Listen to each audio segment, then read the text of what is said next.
Good morning, good morning. Okay, so ngayon uli lang tayo nakapag-ship kasi ibig sabihin kahapon kaya wala tayong upload, walang nagpa-ship. Tsaka parang wala rin bumili kahapon. Actually, wala rin talagang bumili kahapon.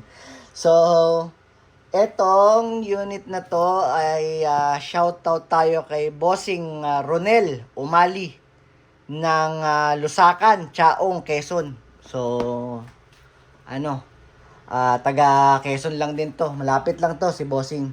So si Bossing ang nakuha sa atin is itong 1911 Colt Classic. So pasensya ka na, Bossing.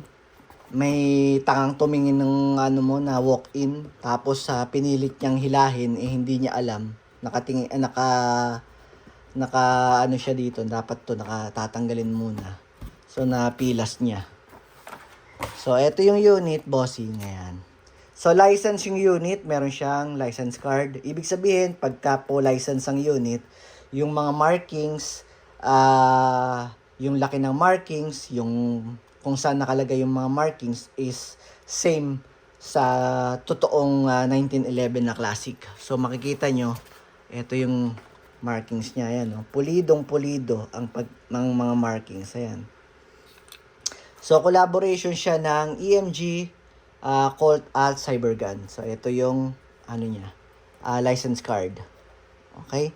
So, ayan o, nakasulat pala. Support, license, product. Okay? So, ang manufacturer niya ay Army Armament. Ayan. Ang gumawa sa kanya ay company ng Army Armament. So, bossing, ito yung unit mo. Full metal yung unit. Okay? Matang kulay. Yun, no? 1911. Pulido. So, ang polymer lang sa kanya is itong grip. Pero, pag tinanggal nyo yung grip na yan, itong mismong buo na to is, metal din. So, full metal. Metal din tong trigger guard. Metal to. Metal lahat. Metal din yung hammer. Okay. Tapos, metal din tong, grip safety. So, meron din siyang isa lang. So, kanan lang yung ano niya. Pang kanan na kamay lang yung manual safety niya. Or thumb safety. So, gagana lang yan pag nakakasa. So, ayan. Pag inangat mo to, bossing, hindi mo siya makakalabit pag nakaangat to.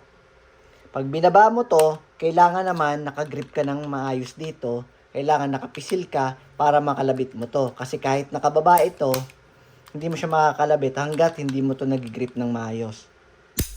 Yun, no?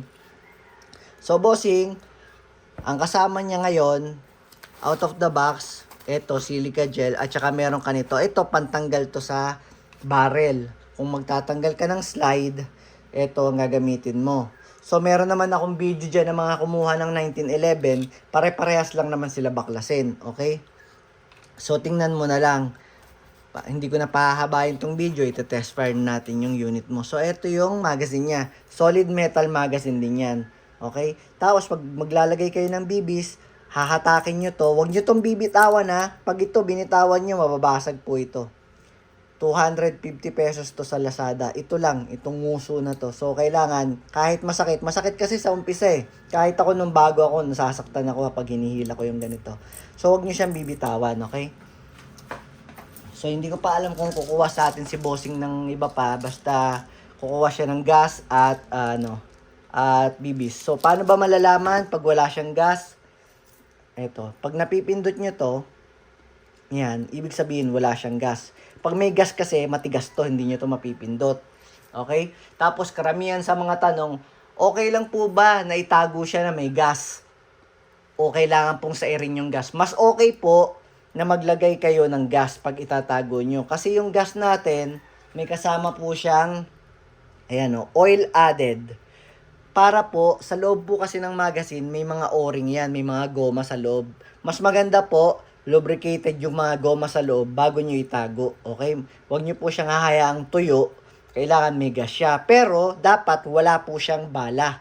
Wala po siyang bibis. Kasi pagka po siya merong balang nakalagay, nakabanat na ganyan yung spring. So, nai-stress agad yung spring. Okay? Mas maganda po, itatago nyo, may gas, pero walang bala. So, lagyan muna natin siya ng silicone oil. Ngayon, kung wala naman po kayong silicone oil at hindi kayo order, pwede naman po kayong maglagay dito ng petroleum jelly. Huwag po kayong gagamit ng WD-40. Maganda po, silicone oil or petroleum jelly. So, ganyan-ganyan lang natin para malubricate natin yung o-ring. Tapos dito rin, patakan lang natin ang isa para pag nilagyan natin siya ng gas,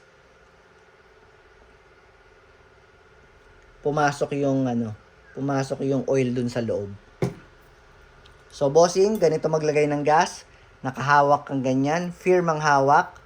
Okay? Tapos itong gas, dito mo hawakan sa dulo, saka mo siya ibababa pag magkatapat na sila. Doon mo siya ipapasok sa silver na to, sa inlet valve. Pag pantay na sila, saka mo siya ibababa. Ayan. 6 seconds lang, bossing. Pagka naka 6 seconds ka na, okay na yon, kaya na niyang umubos ng 2 puno na magazine. Okay? So, lalagyan lang natin siya ng siguro mga 8 lang. Tapos, bossing, makikita mo, pag hinata ko to, dito, maliit ang siwang. Dito sa bandang to, malaki ang siwang. Doon po kayo maglalagay ng bibis. Ayan. Sa malaking siwang na yan. Kung order kayo nito, meron din po akong ganitong tinda. At kung order din kayo nito, meron din po akong ganitong tinda. Ngayon, kung wala naman, kung gusto nyo maglagay ng isa-isang bala, pwede rin naman po. So, ito kasi mas mabilis.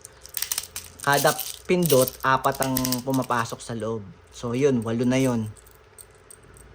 Ayan. Tapos, dahan-dahan lang nating ibalik yung spring. Okay? So, test natin yung unit ni bossing. Oops.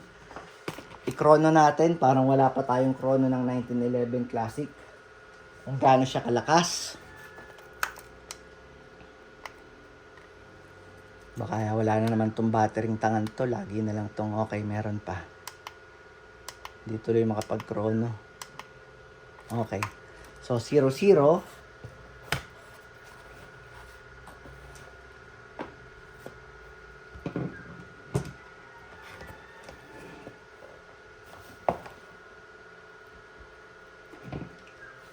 So, malakas bossing ang insert ng magazine. Tandaan mo lagi, wag mo siyang i-baby kasi pagka yan ay hindi kinagat ng mag catch, malalaglag lang to. Okay lang na malakas, hindi po yan masisira. Okay? Yun. Tapos, kasa. Pagkasa nyo, wag nyo nang susundan pa ng kamay yung ibabalik yung dahan-dahan. Wag na po. Basta pag kinasa nyo, bitawan nyo agad. Okay? Kasa, bitaw. So, test natin yung unit mo, bossing.